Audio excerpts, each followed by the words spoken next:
Welcome back, everyone, to the smartest year ever, our quest to become the world's greatest conversationalist. It is October, new month, new shirt, new me. Oh, my pencil just flew off. Let's have a good month, everyone. My name's Gordy, and I was just wondering, do you know that this Ferris Wheel was created as America's answer to the Eiffel Tower? Give me 5 minutes. I bet you can work this into a conversation today, but also like and subscribe so you can keep up. I do this every single day. In 1889, the Eiffel Tower stole the show at the Paris World's Fair.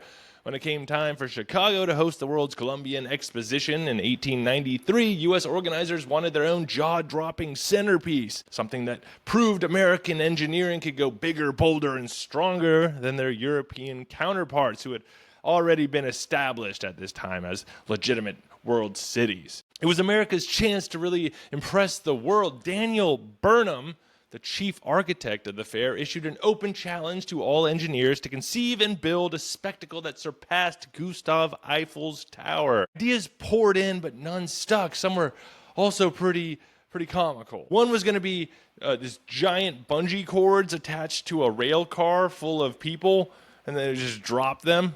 And in the event that the rail car broke loose of the bungees, the engineer said that they would have feather beds 8 feet thick at the bottom to save people. Burnham's probably just like, all right. Is that all we got, people? I mean, it's a good idea, no offense. Let's table it. Let's put a pin in that one. But another failed idea was evidently a toboggan ride that would go from the Chicago Fair to cities all across the United States. Just truly inconceivable how much work that would be and how gradual, if not uphill at times, the slope would be. Like, they said they wanted to go to Denver. You would have to end up going uphill at some point. Or that you would have to build a structure so high in Chicago to start off that it would just be, again, impossible. So they weren't really bringing up engineering marvels as much as they were playing with Rube Goldberg fever dreams. Dejected, Burnham and other chief architects of the Chicago World Fair even reached out to Gustav Eiffel himself to see if he could, outdo his Paris Tower. And Eiffel came and he sent them mock-ups, and the architects realized that he's essentially just wanted to build another Eiffel Tower. It's not really the pro-American, patriotic, we're better than you vibe that the organizers were going for. But finally, a Pittsburgh bridge engineer walked in with a sketch of a giant rotating wheel. This guy, "Hi, my name's George Washington Gale Ferris Jr., and even though I look 63, I'm actually 32. That is true. You could be my dad, and I'm older than you. The committee thought he was out of his mind. His idea was just looked too flimsy, too dangerous. A carnival ride wasn't exactly what they had in mind, But Ferris bet his entire career on it and his own money that he could pull it off, securing investors and crunching all the numbers, all the physics.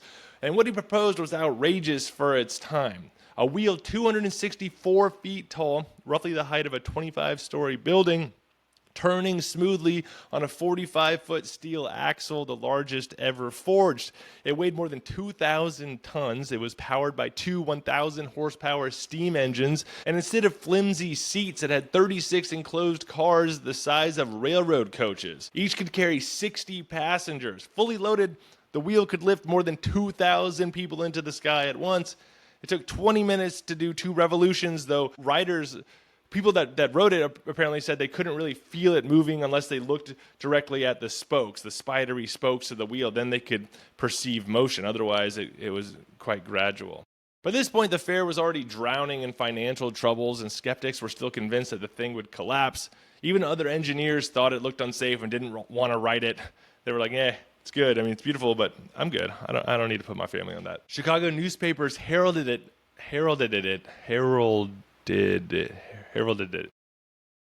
Chicago newspapers called it a great American wonder. And when the fair closed, the wheel had carried 1.5 million people. And Ferris, unfortunately, never really got the full glory. He went bankrupt soon after and died young in 1896. The wheel itself was dismantled, moved, and reused. I think it went down to a fair in Louisiana, actually, where it made bank compared to how cheaply it was sold. But then it was eventually scrapped for parts in 1906. But the idea lived on. Every Ferris wheel at every county fair, theme park, and tourist skyline traces back to Ferris's big gamble in Chicago. I read about this all in Eric Larson's book, The Devil in the White City, Murder, Magic, and Madness at the Fair That Changed America. And he goes into a lot of depth and drama about the wheel's creation. And I previously had really thought the word Ferris wheel had something to do with Ferris, like Ferrous, like containing iron. But nope, just a guy's name. But it's one of those confusing etymologies to a dork like me. So there you have it. Paris versus Ferris at the fair. Paris had the tower, but Ferris had the power. Go check out my sources, which can be found in the YouTube description. Leave me a comment, rate, like, subscribe. What is your favorite carnival ride? Do you like doing a Ferris wheel? How legit of a Ferris wheel do you need? Like, are you cool with the county fair Ferris wheel? Do you need something more permanent? Tell me where your adventure threshold lies in terms of those kinds of machines. Go check out the short version I do of all of these at Smartest Year Ever for that little condensed clip across social media. And in the meantime, stay curious and stay clever on our quest to become the world's greatest conversationalist. It is October, 10 months into the Smartest Year Ever. I'll see you tomorrow in the Smartest Year Ever.